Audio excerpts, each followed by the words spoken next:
Hey guys, it's Adam Harvey here. Hope you're all doing really well.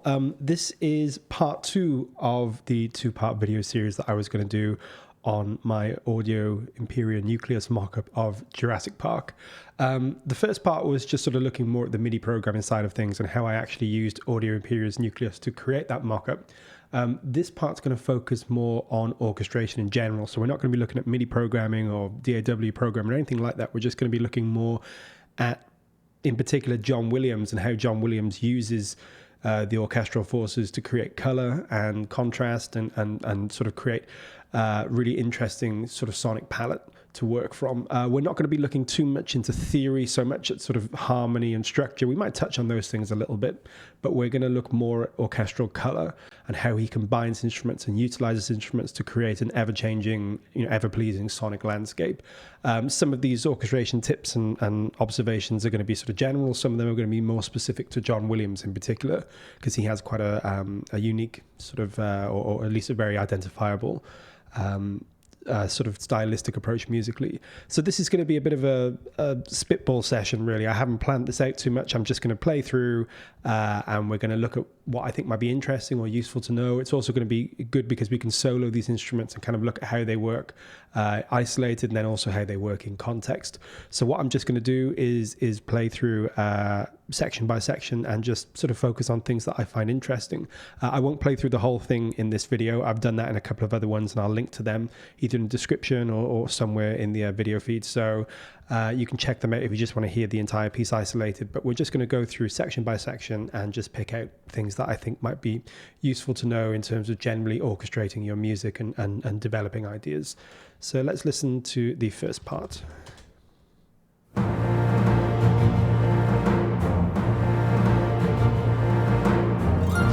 So before we get to the first iteration of the main theme, we'll just start with what's going on right from the get-go. It's a pretty thick sort of orchestral palette. We have woodwinds, brass, and strings. We also have something going on in the timpani as well. And the whole sort of I think sonic approach from the very outset here is to create something that sounds very big, very strident, very sort of optimistic and bold. So lots of sonic color going on here. So we have the strings first of all, and we essentially have chords being played throughout the strings. So violins 1 and 2, violas, cello, and basses. And they're sort of all playing in the lower ends of their register, so it's creating quite a deep, quite a bold, quite a thick, lush sound. If I just isolate these strings,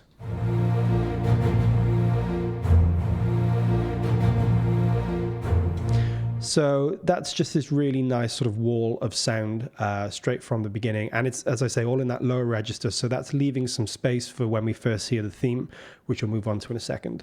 That's being supported by trombones and tubas. So there's no no trumpets or horns at the beginning here, but there is trombone and some tuba.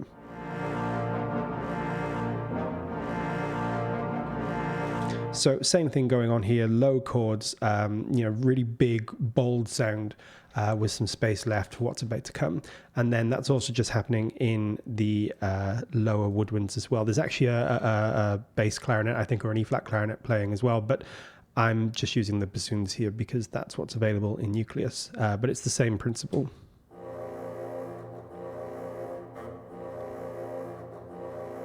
So you can hear a deep sort of rich texture across all the instrument groups, and we also have that supported by, actually the Piatti cymbal and the timpani, but the timpani is sort of helping just add some transient interest. So it's really just playing on those beats and on those, those chords just to really emphasize them. And then we have a slightly offbeat Piatti just to create some rhythmic interest.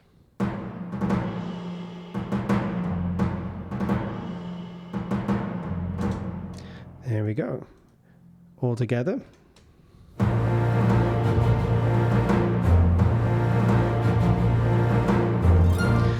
And then we finally have, introducing the first statement of this theme, a harp glissandi, a very common orchestral technique in general, but John Williams in particular makes great use of these. On its own doesn't sound like much, especially because of the way it's programmed, but it's essentially just a glissando through a couple of octaves of a scale. Great. It's almost like a flourish, almost like a cymbal roll, but because we have the cymbals playing sort of these offbeat crashes, that's just really helping introduce this first section. So we'll move on from here. Let's just start again.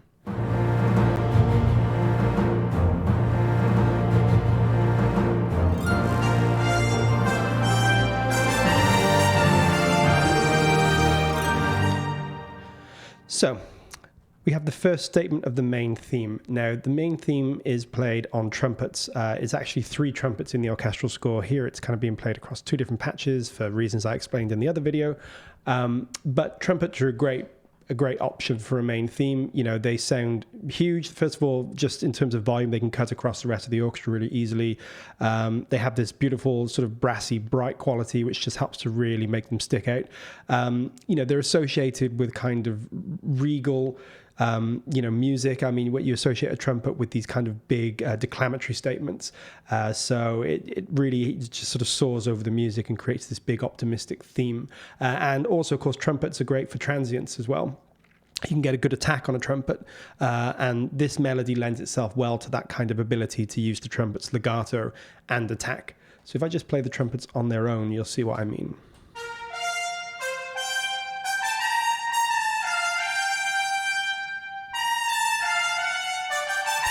Kind of hard to really imagine any other instrument doing justice to that theme. It's just an obvious choice, and obviously John Williams and trumpets go hand in hand. He's very often got trumpet themes or themes played on trumpets, so this just works perfectly. As we said, we have this sort of regal opening, and then that leads into this first big declamatory section, and trumpets are just an ideal choice.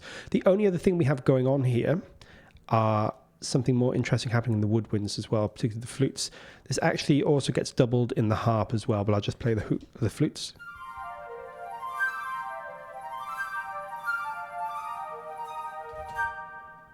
So what's happening there is essentially you've got broken chords, arpeggiated chords being played very fast. These are really just being used to differentiate. We have the sort of bold opening, and then to help add some interest as we move into the first statement of this theme, we have some clarinets and flutes playing these broken chords, and the harps as well. And it just really helps create this kind of flourishing, moving, you know, continues to contribute to this optimistic, bright feel. They're not very loud in the mix or very loud in the context of the orchestra, but they really just add something a bit extra from the opening. So if I just play everything together here, you'll see what I mean.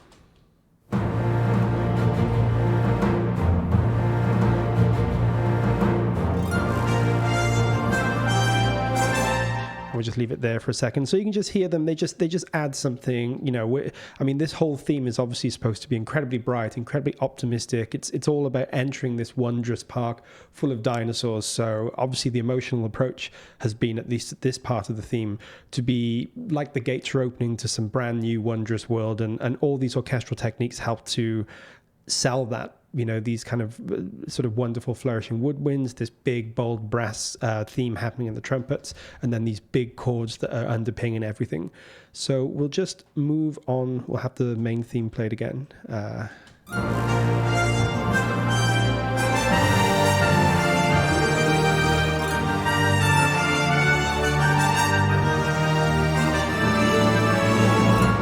So I think there's a couple of things to mention about this, what else happens here. The first thing is, as I said in the beginning, we have these low strings, but you'll see as we move to the sort of big section, if I just go back, that point there, to really help everything soar, these lower violins suddenly, you know, really go up towards the higher end of the register, and I can just play that in isolation.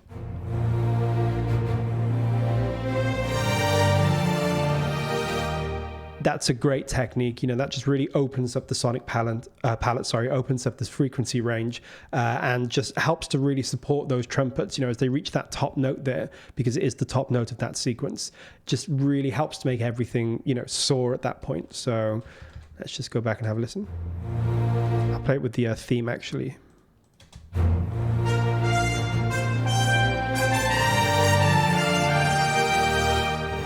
So, I mean, John Williams is a genius, so obviously that goes without saying, but it's just an example of just how he's starting to introduce orchestral color. The other thing that happens here is obviously the brass, the chords and the trombones change as well. So if I just highlight the brass.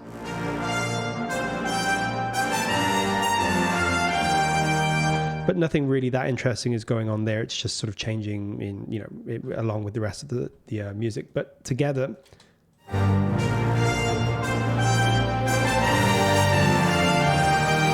So you can see it's those strings, those big, beautiful, higher chords that really just help that section soar.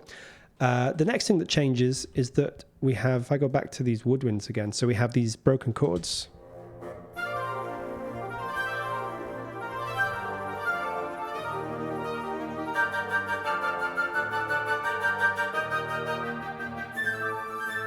So you can see we have a little section of these short staccato notes in the middle of these broken chords. That's rhythmic, that just helps to make this second part of the theme really just sort of stand out. And you've got these clipped, staccato notes that are really just helping to add this kind of kinetic, moving feel to it. So if I just play, for example, the brass and the woodwinds in isolation.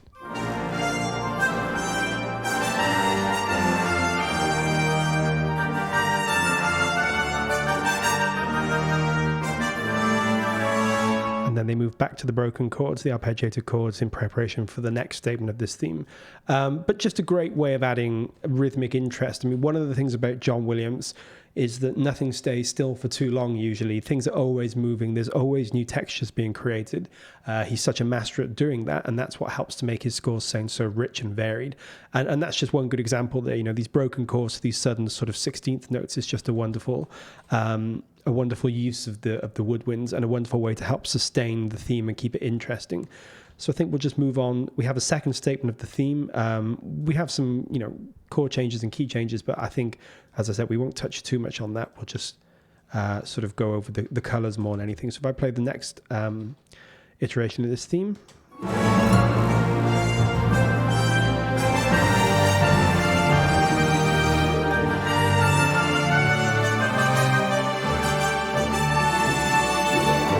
What I will just say about this here is from a thematic development point of view, this is obviously great because this is the kind of theme that, it's a relatively short theme and you need to move on to something fairly quickly.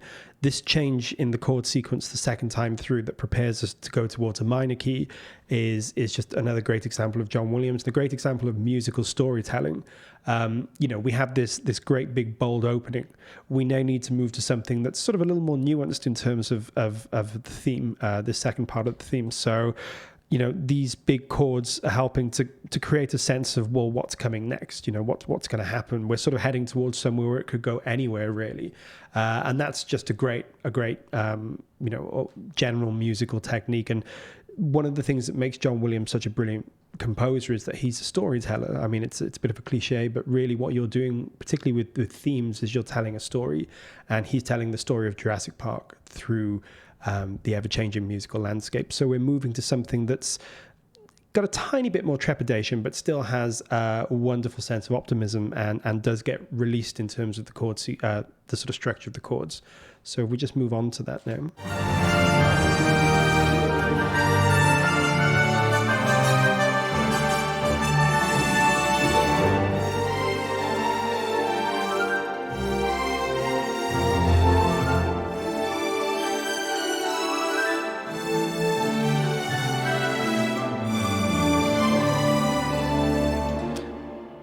Beautiful sequence. So some things change here. First of all, we've had the trumpets playing the main theme, the big, bold main theme.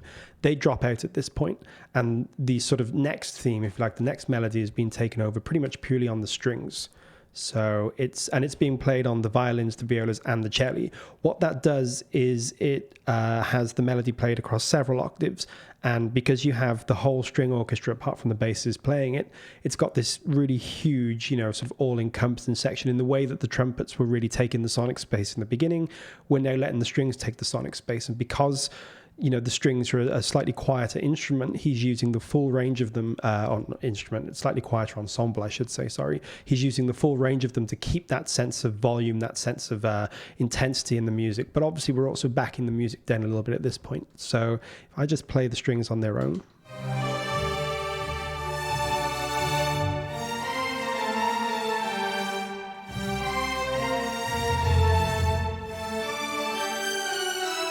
So you can really hear that, how that sounds in isolation. Now we'll move on to these beautiful counter sort of melodies or counterpoint in the bass, but we'll come back to them in a second. The other thing that we have going on at this point is that we have, this would actually be played in the harp and the piano. Because NUCLEUS doesn't have a piano, I didn't put one in there, but this is being played on a piano too. We have broken chords here.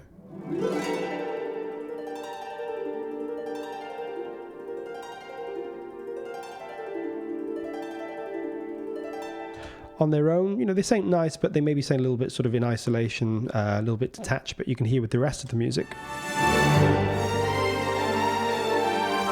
They just continue to add color. They continue to add movement. Nothing's sort of static here. There's always movement happening in one orchestral section or another. So we had the movement primarily in the woodwinds in the beginning, those broken arpeggiated chords. Now that's been moved over to the harp. To support the harp, we have basically just chords in the horns.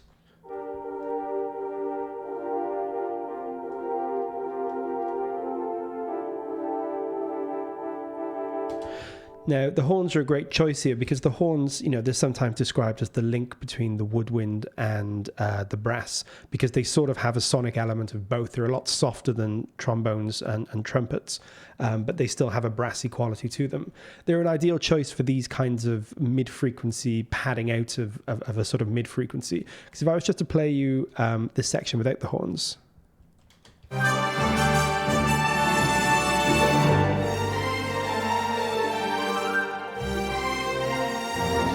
sounds fine, but you can just hear that there's something missing. There literally sounds like a gap because there's no bass, and because you have the melody and these soaring strings. There's kind of nothing in the middle anchoring this. That's exactly what these horns do. Beautiful sort of orchestration technique here, because this is not a bass heavy section. This is obviously quite a floating section, but you don't want to feel too much like it's floating because we've had such a heavy intro. We need to maintain some of that continuity, and that's what these horns are doing. They're maintaining a sense of, giving us essentially a foundation here, whereas the foundation was in the bass and the low chords in the beginning. Now it's been moved over to the horns, which is a good midway point between, the tubas and the trombones and the higher strings.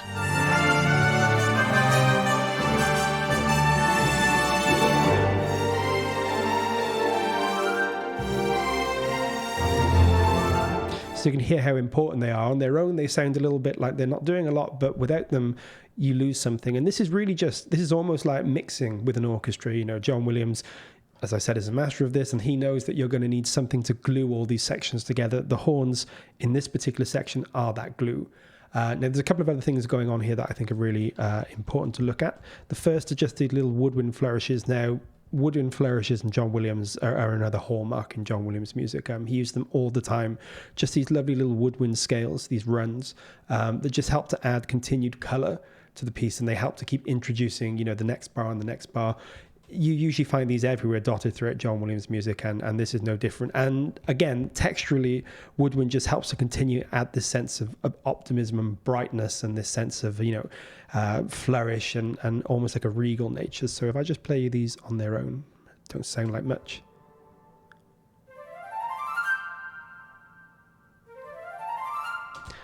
But in combination, you can see they're leading us from one part of the melody to the next.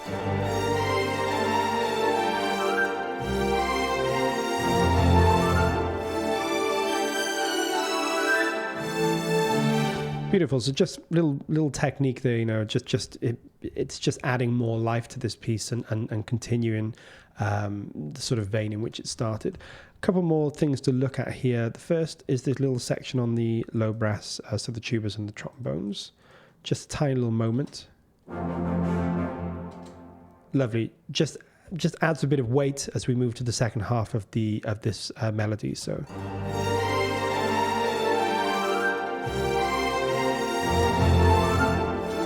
Nice. Just a lovely use of those orchestral forces just to keep adding color.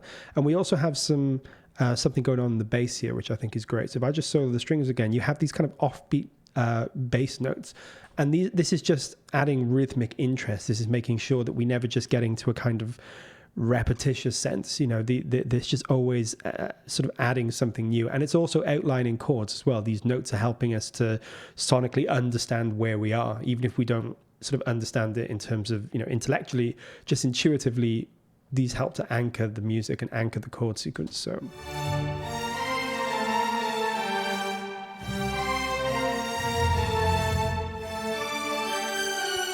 And then in particular, this section here, they're really important. It's an offbeat descending, not a run really, but offbeat descending series of notes that really just add something to this section.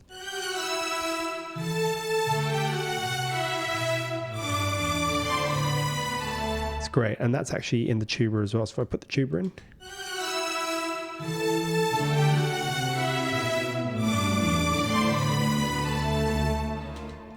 Nice. And then we also have it in the flute as well, I believe.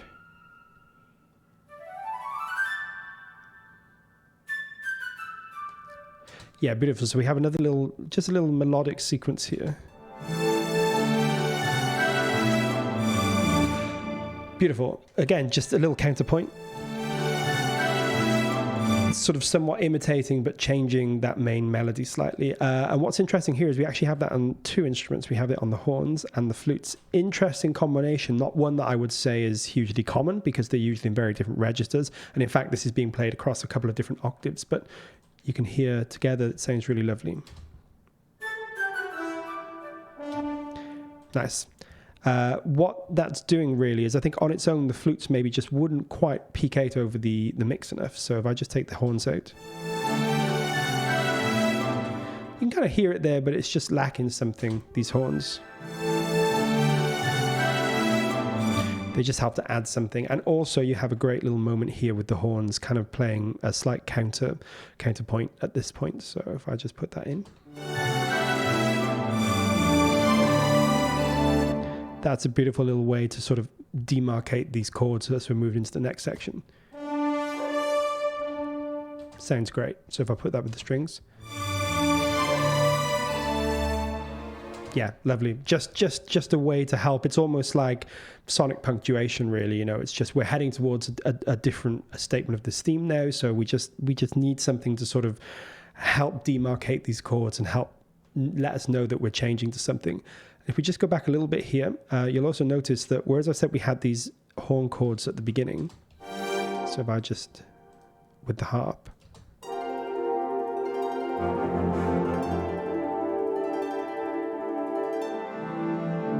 So you notice they change from here, from predominantly horn to one horn and trombones and the tuba as well.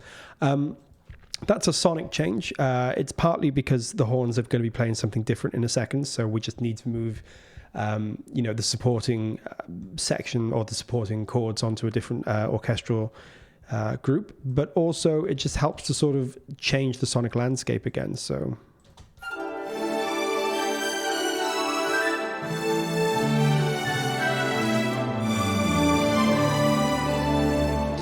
Great. So yeah, that sonic change, it's sort of serving two functions really. It's letting the horns go so that they can do something different, as we highlighted here with the flutes and this preparation of the next section. And it's also continuing that tradition of just constantly changing the sonic landscape slightly, almost imperceptible ways, but it does really help to keep the piece flowing. So here we go again.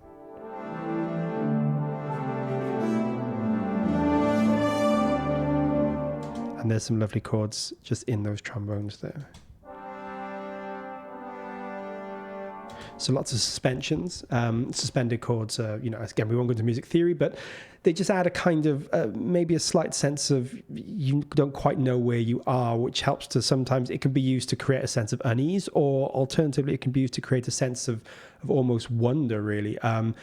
John Williams, again, is synonymous for quite complex writing, particularly in the brass, beautiful brass chords, lots of seconds, ninths, suspensions, all these different kinds of musical techniques. But, these just help to add richness, really. They help to tell a more complicated story than if we were just using sort of minors, majors, sevenths, and so on. So if we just go back through this section again, we sort of covered it all, but I'll just go back through this section, then move on to the next section.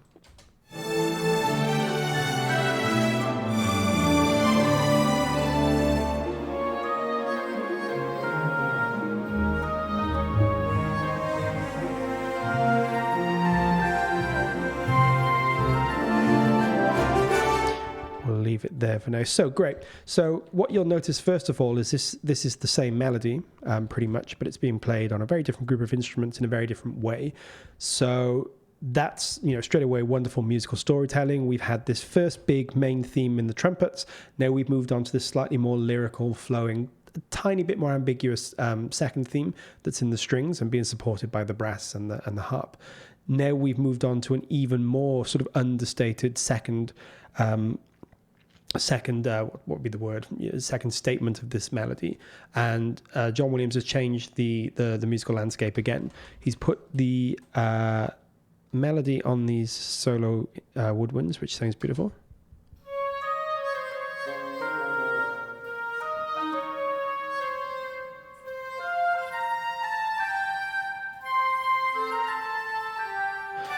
And there's something just worth mentioning here. So he has them on the oboes and clarinets.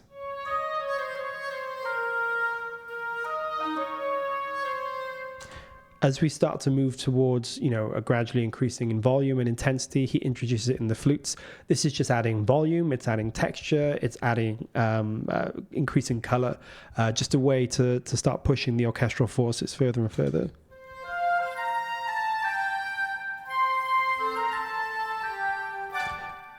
Beautiful. So we also have here, you'll notice, I sort of mentioned this a while back, but we have, whereas we had these broken chords on the harp, we now have just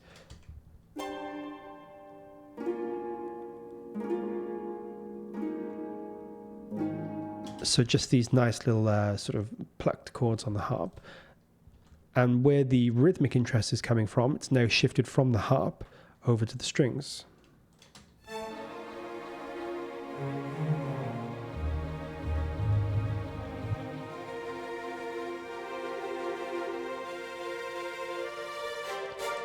So you can hear, we just essentially have these chords being played sort of slightly broken. Kind of sound a little bit weird on their own, especially when they're being played by a sample library, but in context they just, again, help to add a stable center for the music. So there's, it's helping to provide that tonal glue, but also because there's some movement between the notes, we're still keeping that contrast there.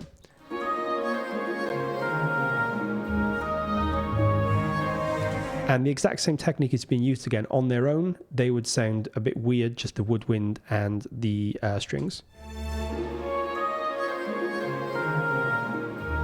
Sound okay, but kind of sound like they're missing something. What they're missing is, tonal glue, as we said. So that's here. Just very quiet chords in the trombone. The trombone is now taking over the function of the horns, and that's great. It's just helping to, delineate the two different sections. So the horns could have played this again, but because we have it being played on the trombones, it's just creating a slightly different color, letting us know intuitively that this is a different section. So if I just play the strings and the trombones.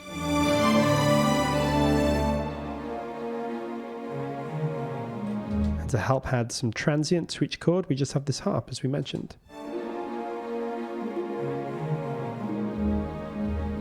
All very subtle but really important stuff. So as I said, you can take this harp out. It doesn't seem like it's doing much, but actually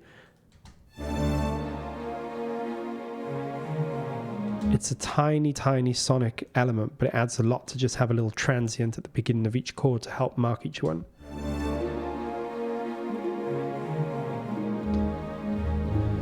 And finally, for this section, I think this is a great example of counterpoint, for want of a better word, counterpoint in melody. So you have this main melody, and then you have on the bassoon and the cello, you have this beautiful little counterpoint going on. So if I just bring the basses and the woodwinds together.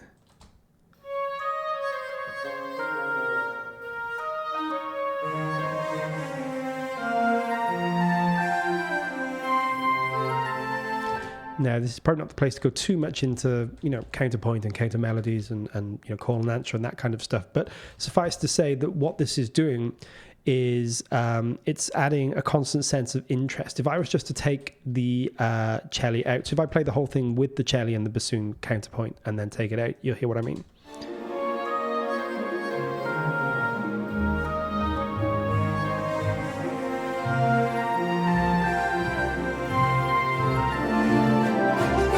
Now, you could not have that technically. It would be perfectly doable to just have this instead.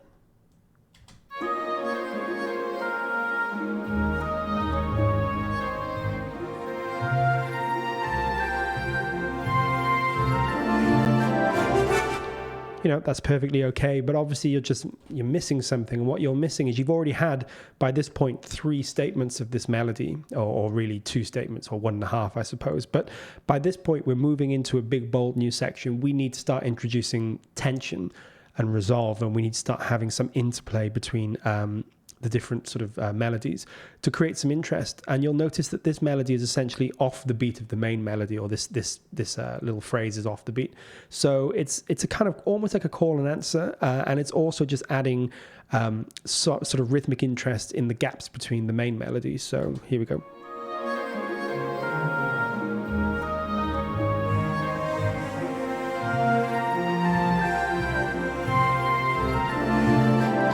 And then you can hear as we get to that final note before this next section, it all kind of comes together. So if I was just to play the woodwinds and the cello as well, and you'll hear what I mean, it all comes together at the end beautifully.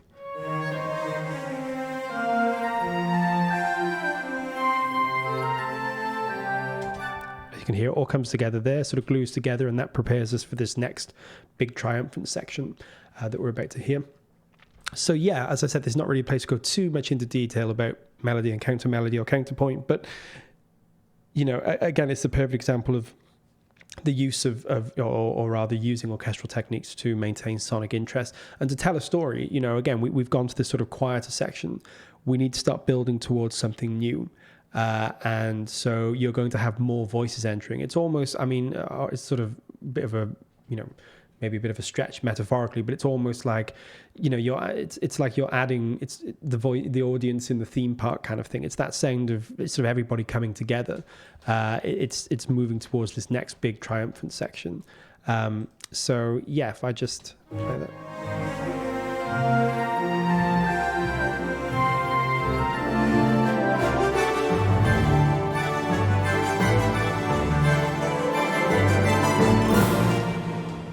Concentrate on that little section here. So we have a few things going on. We just have these lovely chords in the high, across the woodwinds.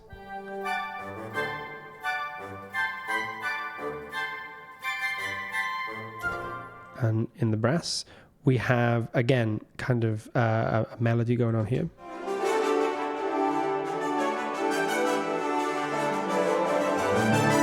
So beautiful interplay between the horns and the trumpets. Again, if I just bring those two up, you'll see what I mean.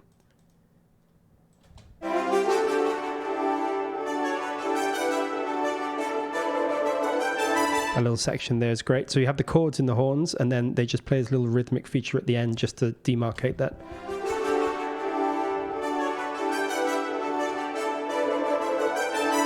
And you have something else going on in the trombones. So if I just take the horns out and let the trombones and trumpets play.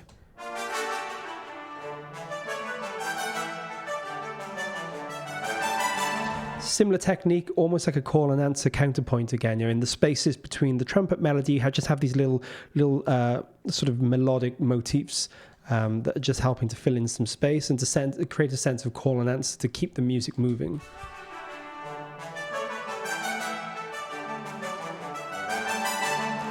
And then as we move on, you'll see we have more happening in the trombones. If I just play them complete in isolation, so if I just come here. Sounds a bit weird on its own if I play it with the other trombone. By introducing these longer chords, you're really just sort of elongating the end of this phrase and helping prepare for what comes next. So altogether, the brass has this really lush, rich texture.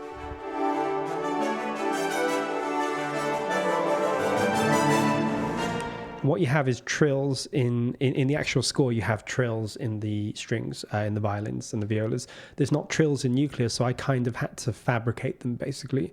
But you'll hear the technique that it's intended.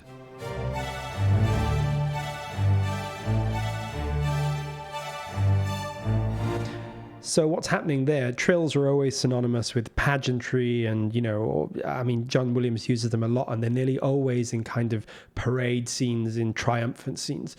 trills in the woodwinds and strings, sorry, are just synonymous with that sense of wonder, that sense of optimism, that sense of, sort of moving forward, particularly major trills. So, you could have a minor trill, it might sound more ominous and more and a lot darker.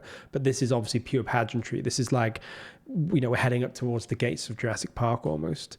So if I just play that section one more time.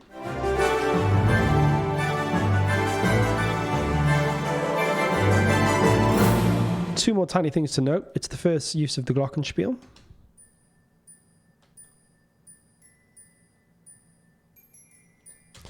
Very, very gentle and subtle in the context of the mix and the orchestration, but that's just helping to add a bit of high-end transient interest, and it's also sort of opening up the orchestral palette a tiny bit by adding a bit more on that top end.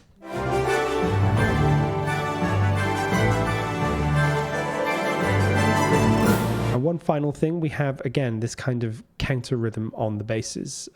So on the low, I think it's on the trombones, the tubas, and it's also particularly in the basses as well.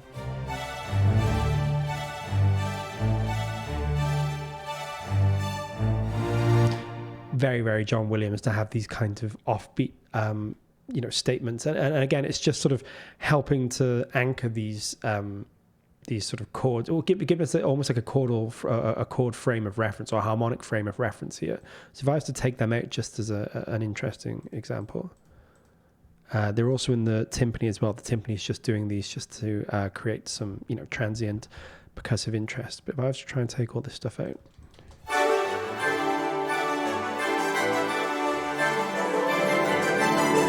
We're missing a huge amount there.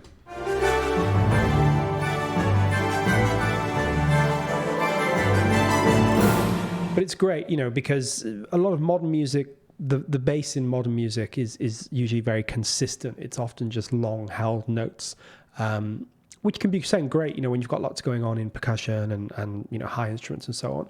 But more traditional symphonic scoring is sort of more subtle in its use of rhythm. And this is a perfect example here. By having these offbeat bass notes, we're creating this rhythmic interest. We're also helping to anchor the harmonic sort of elements of this, so we can sort of feel instinctively that it's moving somewhere, but it's not just big block chords. There's color going on. There's always interplay between the different elements. And what's great about this is we have these offbeat notes, and that leads us beautifully into the next statement of this theme. And so you can just hear these last two notes here leading up to the big next theme. It's great because we have all these offbeat notes and they all join together to create the next statement of this theme. So if I show you what I mean.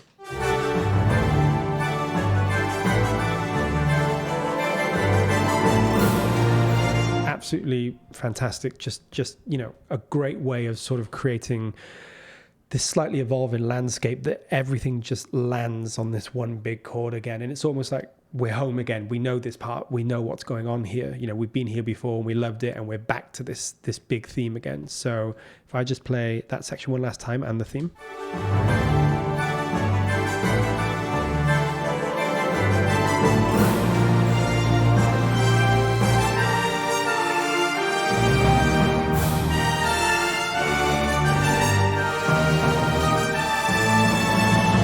Yeah, just a couple of things to note here, because this sounds ostensibly like the first theme, the first time we heard the theme. It's very similar, but there's a couple of things going on that are really important. So we have the same broken chords in the woodwinds. That's the same, and we have the same chords in the trombones and the low strings, but something different is happening, or two things different are happening, which are really important. The first thing is the strings. Whereas in the beginning we had the strings sort of in the lower register, the strings are now a lot more broadband. They're across the whole frequency spectrum, and that's creating a bigger sonic palette. That's really creating this sort of bigger broadband sound. So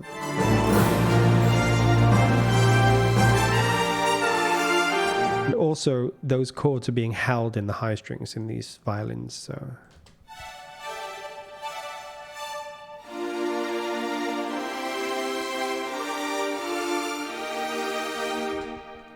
beautiful. So that whole thing is creating much more sonic richness, and those held notes in the high strings along with the rhythm in the lower section of the orchestra just sound brilliant, sound so huge.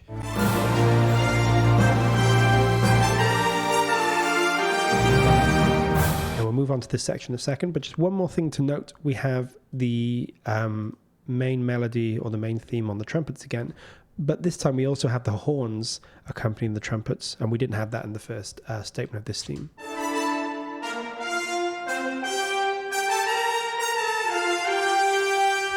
So what's great about this, if I just bring this up, we have it in 2 octaves now, which is creating a much bigger sonic palette for this theme to live in.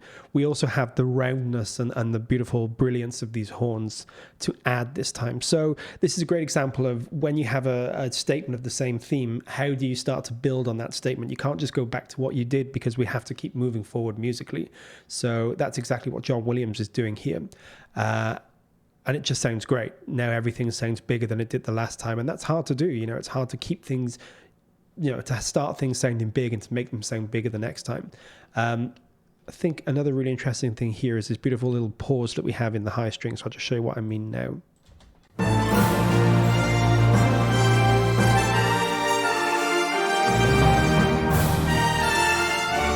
That's a great little technique there. I'll just play the strings on their own. You'll see what I mean. They just dip out on the downbeat of this bar here, 28, and it really helps when they come back in. It's almost like it's like the floor dropping out for a split second. It doesn't sound right, and then when everything crashes back in off beat, it just brings everything together. It's a great use of color and use of rhythm. So.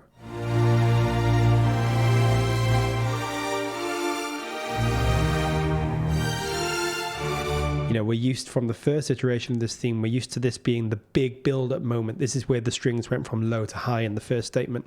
Now we just have a tiny moment of break, but that's almost like it's the sort of reward. You know, you're left hanging for just a second. Then it's so rewarding when these come back in. So I'll just play that again.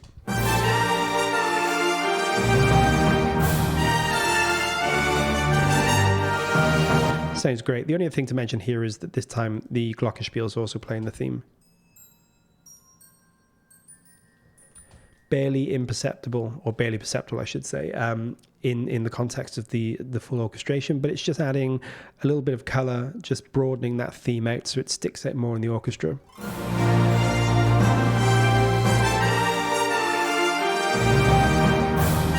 And I suppose one final thing to note here as well, again, great use of these kind of counterpoints in the bass.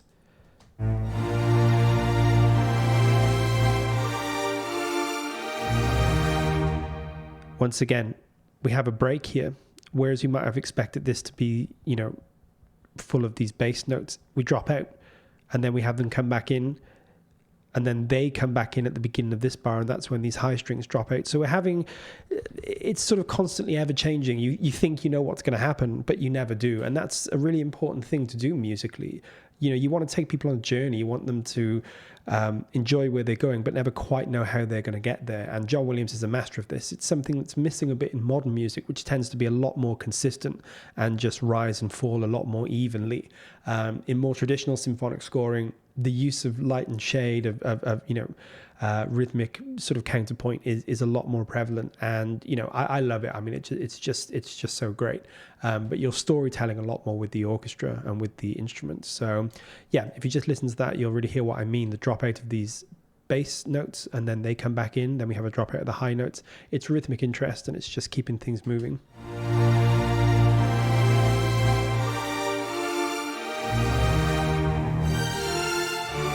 And then everything joins back together here. So this is where you almost get the full reward. Everything's back the way you want it to be.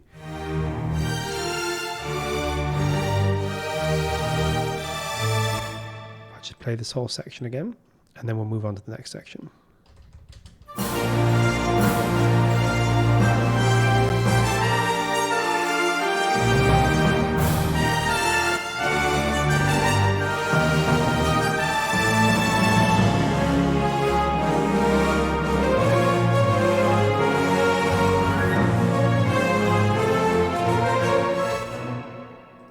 Yeah, so this is always my favorite section as a kid. It just sounds great, you know, but it's really interesting what's happening here. So we've had the first statement of this theme was in the trumpets at the beginning, and we've talked about that. The second statement, we've added the trumpets and the horns, and we've also extended the range of the strings to create this much brighter section. Here's a really interesting way to renew interest in this theme, but instead of making it bigger, actually bringing it down in some ways. So this is a really interesting section. Oh, just have to wait for my computer.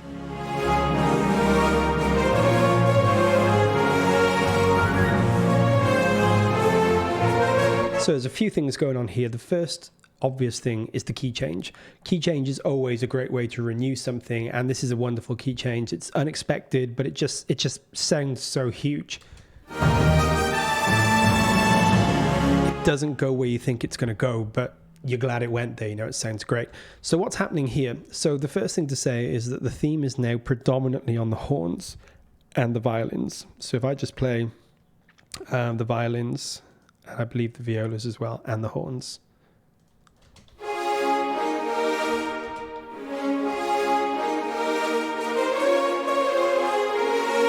And we actually have in these violins, they're essentially chords, really.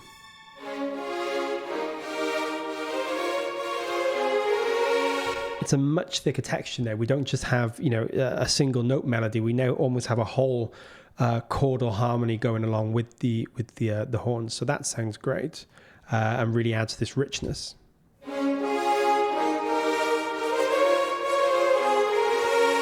Now, a classic John Williams technique.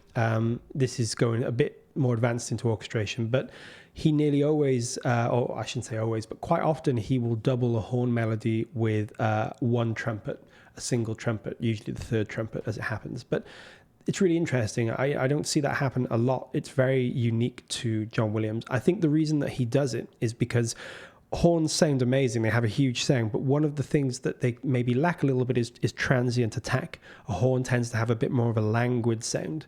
So if you really want to get the hit, then you might want to reinforce that with a trumpet. It does two things. Number one, the trumpet does have a good transient attack. And number two, the trumpet just opens up the higher frequency spectrum a bit. So if I just play the trumpet on its own,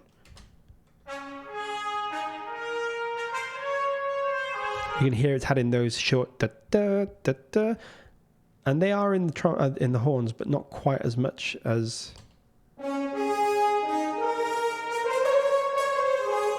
Do you hear the horns just don't have that attack with the trumpet?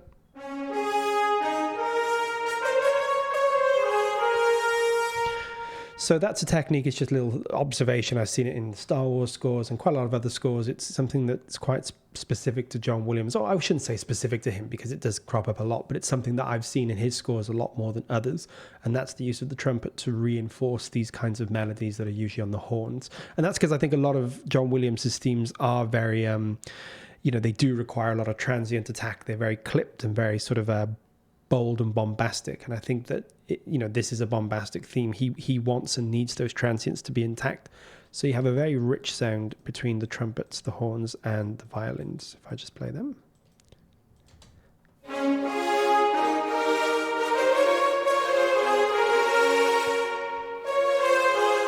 sounds great. We just have kind of the chords on the trombones, tubas, and the lower strings as well. Nothing too different going on there.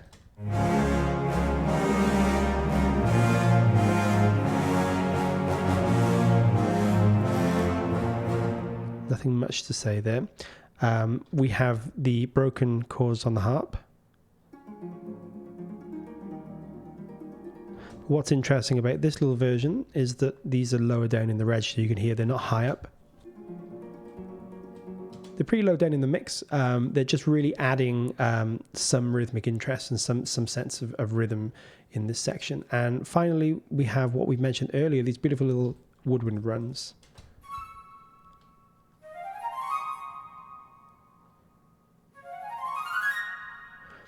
Just classic John Williams, just adding a bit of color, some flourishes, and also helping the melody move along almost. Again, it's like a little call and answer. We're just having these little these little woodwind runs that are just helping demarcate, the ends and beginnings of each new iteration, or I should say each new section of this melody.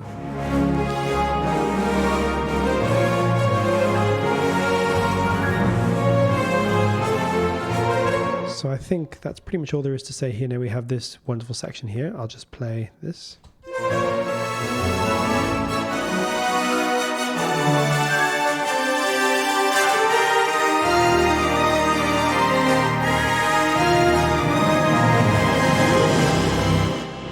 Great. So this is, you know, a bridge section, if you like. It's something that we haven't heard before. It's something quite unique within the context of the whole piece. It's almost like a middle eighth in a song, you know, for want of a better word. It's not really. I mean, it's not, you know, but I think that's it's one way of looking at it. It's a bridge and a way to add interest, and it's also. You know, what's great about this is it's got this huge soaring quality. It really just feels, you know, as the helicopter's flying over the island, you know, it's got that feel to it that we're really just looking down on this wonderful sort of place. So what's happening here is we have basically block chords in the strings.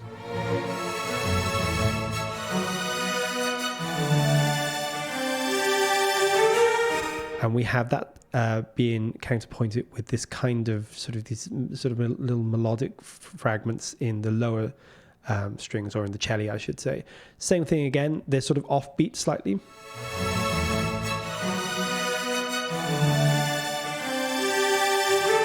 And they all culminate in this big chord here. You have the same thing going on block chords in the brass, and the same thing happening in the trombone is essentially just doubling the cello.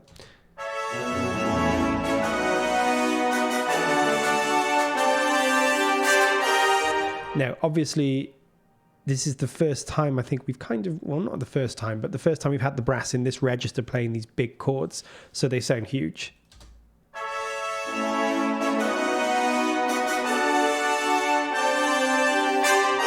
Again, we have a lot of tension in the chords here as well. We have these big major chords.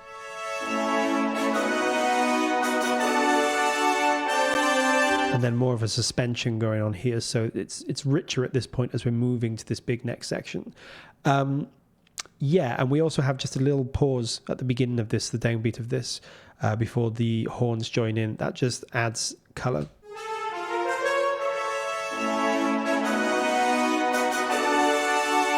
It's just a way of adding this kind of new, you know, we momentarily lose those horns and then we introduce them again. It helps to build this little section.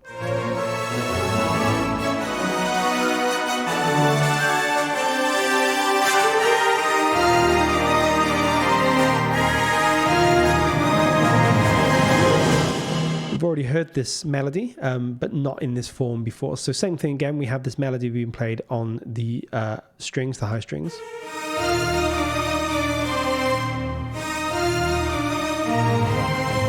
And the cello is also playing it, so big, rich, wide palette for this this little section. It's also being doubled on the horns.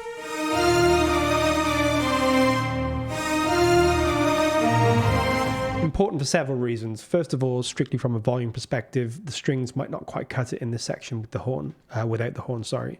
So the horn is just adding volume. It's also adding a lot of weight to this little melodic fragment in the middle of the frequency spectrum. So if I isolate those horns.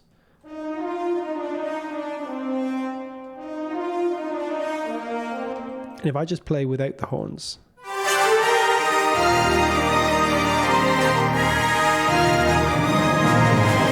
Sounds fine, but with the horns, you definitely you feel more body to this melody.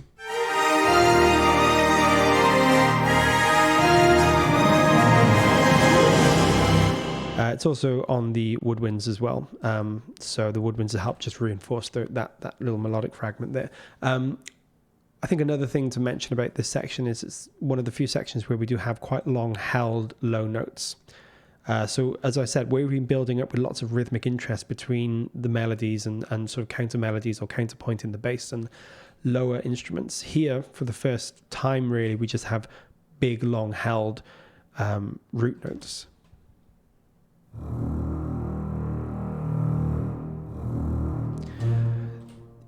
Think of them like an anchor. They really just anchor in this sequence. They really give it a sort of a real harmonic foundation, and they also just fill out the frequency spectrum. They really emphasize this chord, which is leading on to the next version of the theme. So,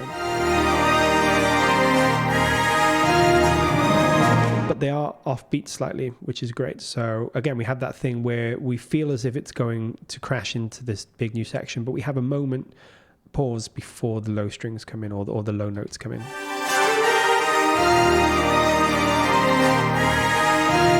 Just a beautiful way to create a moment of, again, a moment of having the floor drop beneath you. Where is this going to go? What's going to happen here? And then we have those big, lovely low notes to really anchor the piece. I think the trombones are really just filling out the chords here.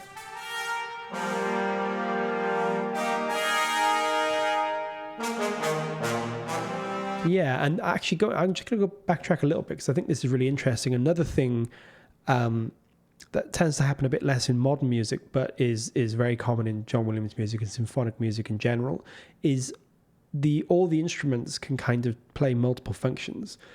In modern music, you tend to have, the violins and horns are maybe going to take the melody, and the trombones and, are going to take a kind of pad out the chords, and the lower strings are going to play the root notes and so on.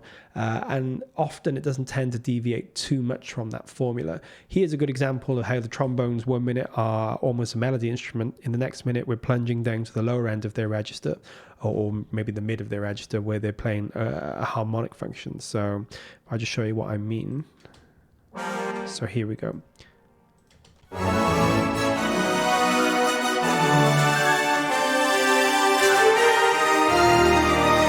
if I show you what I mean, here we have the trombone playing this sort of counterpoint.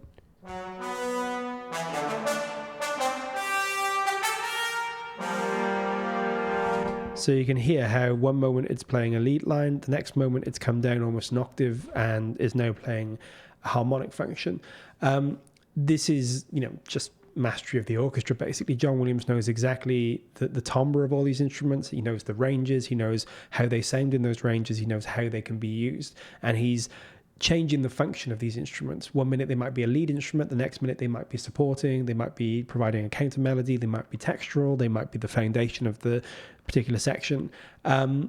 Yeah, I think it's just an interesting thing because, as I say, it's not something you see as much in modern music, although of course it does happen depending on the composer and the style. But yeah, just a wonderful example of how you can be changing up the function of instruments from section to section.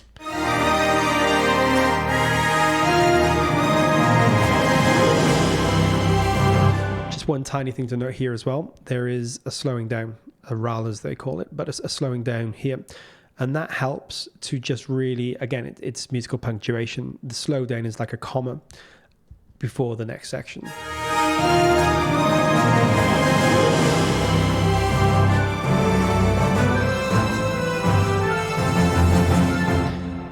So we've heard this theme before, obviously, but now we're hearing it slightly differently again. Let's have a look. First of all, it's in the horns predominantly. That's where we're hearing it. We do have a trumpet.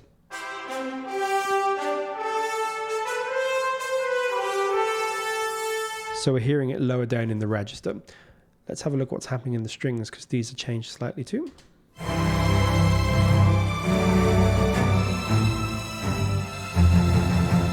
So we have some more complex harmonic complexity going on in the upper strings. If I just highlight them.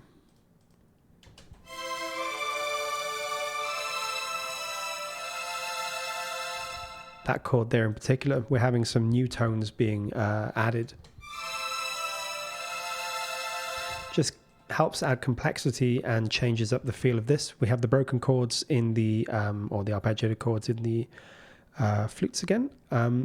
What we do have this time, which is worth noting, is quite a lot more rhythmic interest in the lower instruments. So these trombones, tubas, the bass, and I think the cello too.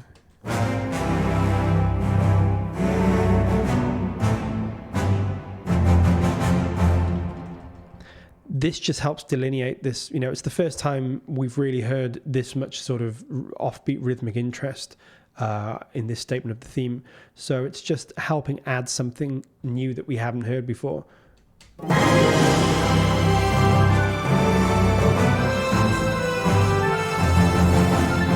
We've kind of heard this, just that little section there, if I just play it. If I just play it on the trombones too. We kind of heard something similar way back in this theme here.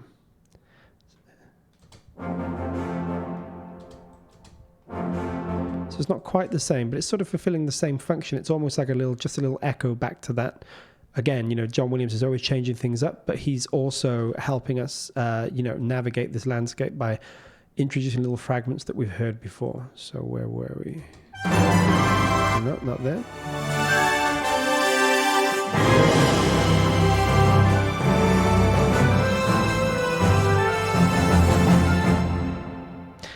So yeah, not much to say about that really, apart from what we've just mentioned. So I'll just go from there and then keep it going.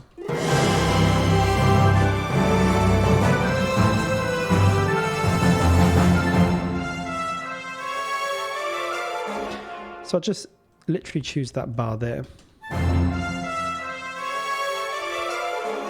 Again, beautiful use of sonic color, because this is such a huge piece of music and we're about to head to the climax of this piece of music. So what do we need? We need a moment to pause. We need a moment to gather our thoughts. And we need, just in terms of creating dynamics, we need a moment to come down before we can go back up. And that's exactly what this is here. It's a little section that we haven't really heard. We've heard the melody, but we haven't heard it played like this before. And it's just on solo trumpet and strings.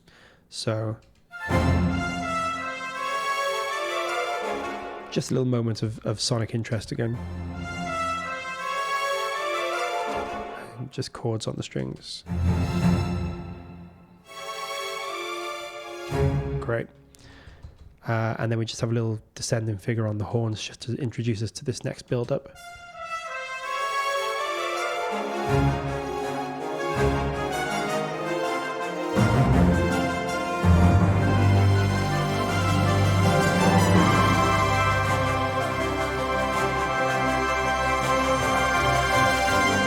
What's interesting about this section is that in some ways we've never heard it before. So in some ways a lot to talk about. In other ways there's not much to talk about, because almost every technique that we hear in this little section has been used in other sections. So we have these sort of long held notes.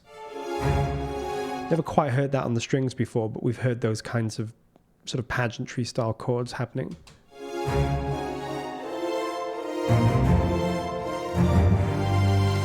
We have the counterpoint in the bass, or these kind of contrapuntal style, offbeat offbeat notes, just to help with the harmony and help fill in some of the harmonic information.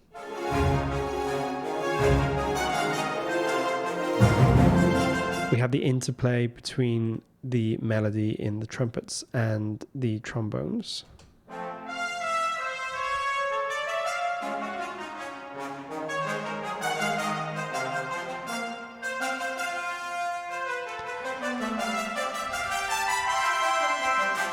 So we've kind of heard most of these techniques being used, maybe not quite this way, but a lot of what's going on here is already has already happened at some point. So again, new material, but also using techniques that we've already heard, so that we're not going too off path. We still kind of know where we are and still feel we're in familiar territory musically, but we're enjoying the continuation of this journey.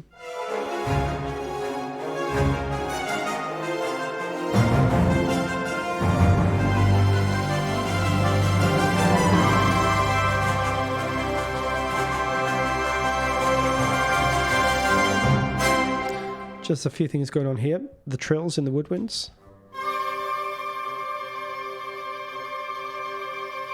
Very synonymous with pageantry again. Big optimistic chords, whole tone trills that really just sell this sense of wonder and this sense of grandiosity.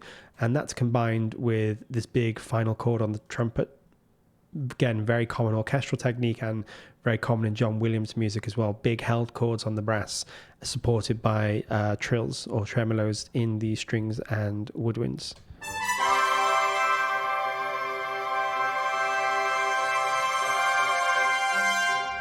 Just great. And in the strings at that point, we have held.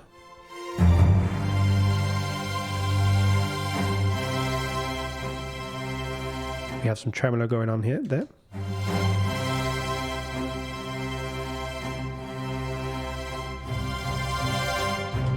And then we just have some rhythmic stuff going on in the low bass instruments. Again, just helping drive things forward, helping to use the bass in contrast, rhythmic contrast, to create some sense of motion rather than just having big, long held root notes. So let's have a little listen.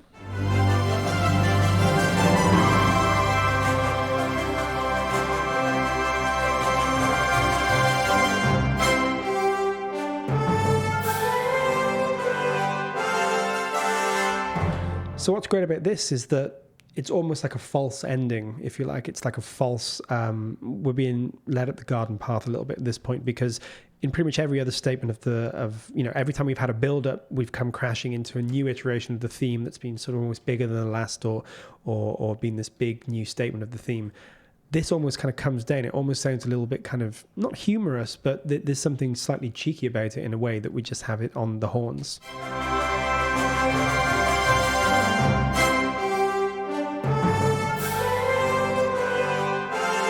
And then we introduce these lovely brass chords on the trombones, and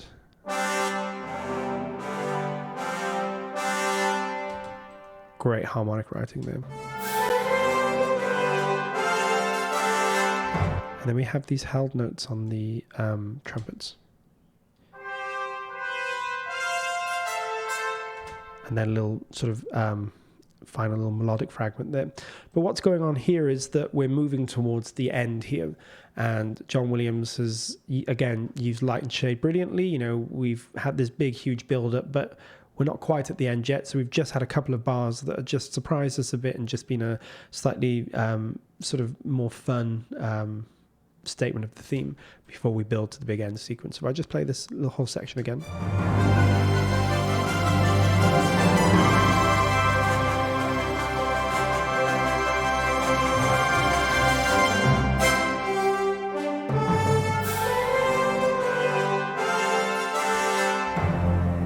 We'll deal with this section at the end here. I just want to go back. Sorry, just one thing, because I am spitballing, as I said. So I'll just go back to this section here.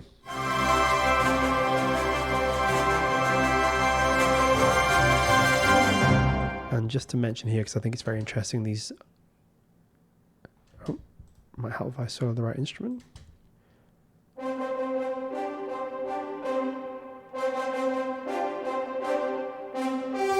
Just lovely use of these rhythmic chords in the horns. So we have these rhythmic chords, almost like a false ending.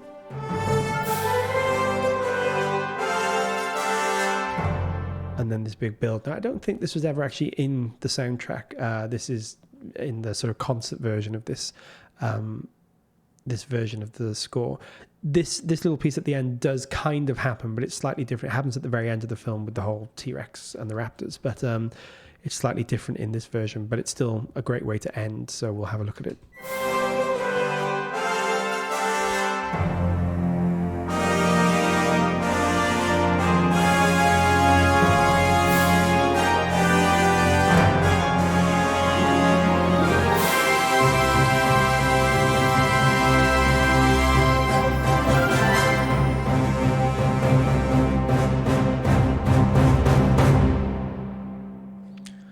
Great ending. So we have a few things going on here. The first thing to note is that, again, talking about just being very smart in using your orchestral forces, finally at the end we have these big long held bass notes. It's really the first time we've just had incessant, consistent bass notes going on. So as a result, it feels very different instantly. The moment we hear these notes, we're into something different.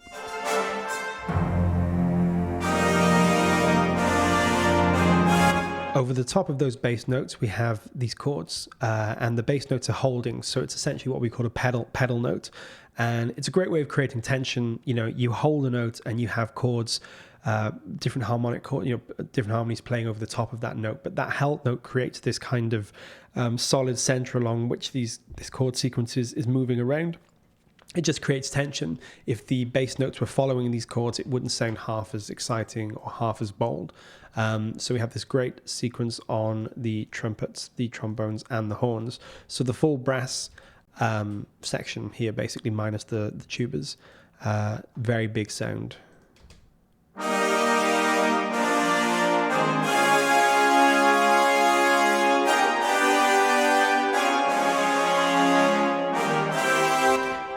great. We actually have the violins drop out here. And that's a really clever thing to do for two reasons. Number one, the full brass section is more than loud enough to keep the orchestra playing along. Number two, again, it's a big texture change. It's the first time we've kind of not really had the violins playing throughout the whole thing. They do take breaks here and there kind of thing, but just for a beat or two. These violins coming out of the score at this point really help create a changing landscape. And I guess technically it happened back here, but it's sort of right through this section.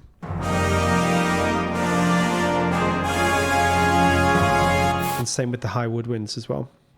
They're all gone. So we kind of have nothing high here at this point. We're back to almost like the intro, this lower register. But obviously this time it's being played, really loud, full volume on the brass and the low strings and the low woodwinds. So.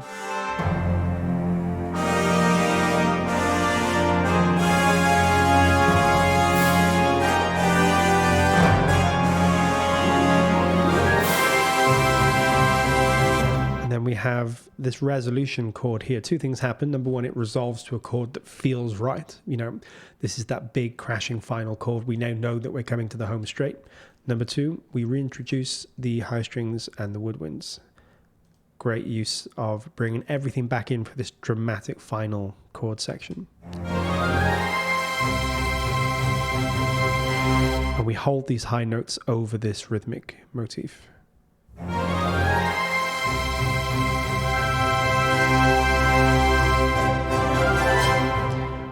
So we have these held chords in the brass as well, and then everything becomes rhythmic at the end. So there's nothing held, everything just becomes staccato, following the same rhythm. What that helps to do is just create this huge crashing finale.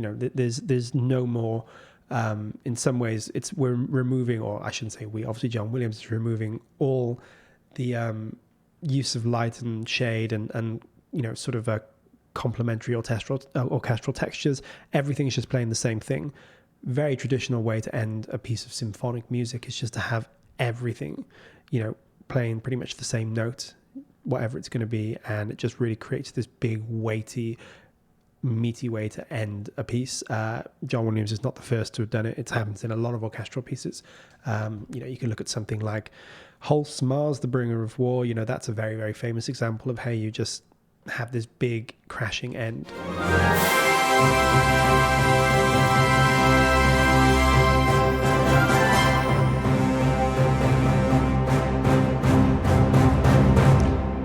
So for a split second, we do have the chords held in the horns, and then everything moves to these final few notes. I'll just show you what I mean.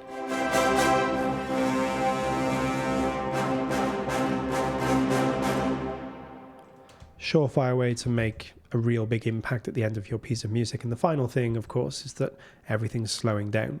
What that's doing is making each note more important, more sort of have more clarity, more punch.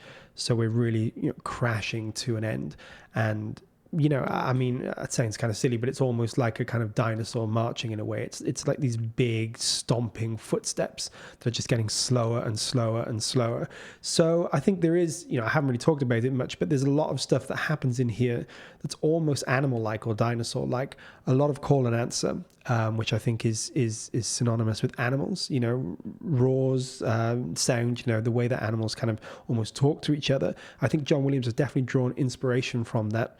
There's a lot of points in the film when the dinosaurs are almost talking to each other, and I genuinely think the music represents that. And obviously, the big crunching footsteps of the Tyrannosaurus Rex, I'm pretty sure that this is exactly what this music is sort of trying to emulate at this point, is just the idea of, a multi-ton dinosaur just stomping towards you.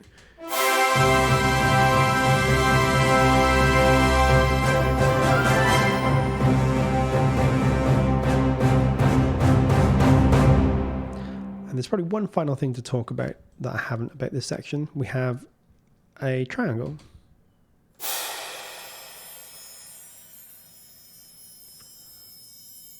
almost sounds like a phone ringing in a way. But what that triangle is doing is just really, it's the first, I think it's the first and only time we've heard it in the score. It's just adding this really rhythmic, fast rhythmic, high-end frequency energy to the very end of the piece, this big final chord. It's one of those things that, again, you might not sort of hear it in the mix, but if I take it out,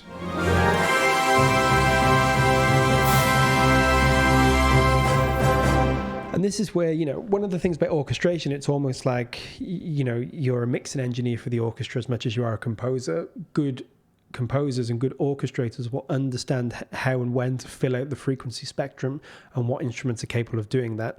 Here we have everything playing, what we call a big tutti section. The whole orchestra is ending this piece. How do we just bring it up to the maximum level? We need everything from the thundering lows of the bass and the timpanis and the low brass right through to the very top end of piccolos, flutes and so on.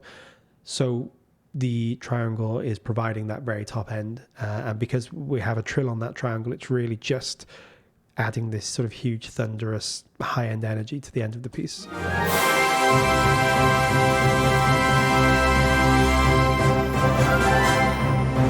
It drops out for these last few notes because obviously everything is about the low end here.